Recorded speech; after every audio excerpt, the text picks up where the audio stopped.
మోదీ గారు ప్లీజ్ పాకిస్తాన్ మీద దాడి చేయకండి, మాకు చాలా నష్టమవుతుంది అని ప్రపంచ దేశాలు ప్రాధేయపడుతున్నాయట. ఈ వ్యాఖ్య ఇప్పుడు సోషల్ మీడియాలో తెగ వైరల్ అవుతుంది. ఆర్థికంగా దెబ్బతిన్న పాకిస్తాన్ గత కొన్నేళ్లుగా అంతర్జాతీయ సంస్థల నుంచి అప్పులు తీసుకుంది. అమెరికా కూడా ఆర్థిక సహాయం చేసింది. ఇప్పుడు కూడా ఆ దేశం పరిస్థితి ఏమంత బాగోలేదు. చైనా కూడా చాలా వరకు అప్పులిచ్చింది. ఇప్పుడు గనక యుద్ధం వస్తే పాక్ దాదాపుగా నాశనం అయిపోతుంది. యుద్ధానికి ముందే పాక్ స్టాక్ మార్కెట్లు కుప్పగూలిపోతున్నాయి.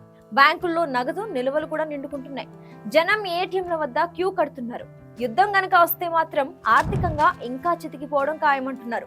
అదే జరిగితే అంతర్జాతీయ సంస్థలకు, ప్రపంచ దేశాలకు పంగనామాలేనట. ఇప్పటికే పాక్ అప్పులు దాదాపుగా 22 లక్షల కోట్లు చేరిందట. అందులో 22% దాకా చైనా ఇచ్చింది. పైగా IMF ఇచ్చిన $7 బిలియన్ బెయిల్అవుట్ ప్యాకేజీ కూడా ఉంది. ఇక నిధులు లేవని ఇటీవలే సైన్యానికి రేషన్ కూడా తగ్గించిన పాకిస్తాన్ యుద్ధం గనక వస్తే బాగా చితికిపోవడం ఖాయం. ఇక అప్పులు కట్టలేక IP పెట్టాల్సి వస్తుందేమో. అందుకేనా చైనా కూడా యుద్ధం వద్దంటోంది అని కమెంట్లు మొదలయ్యాయి.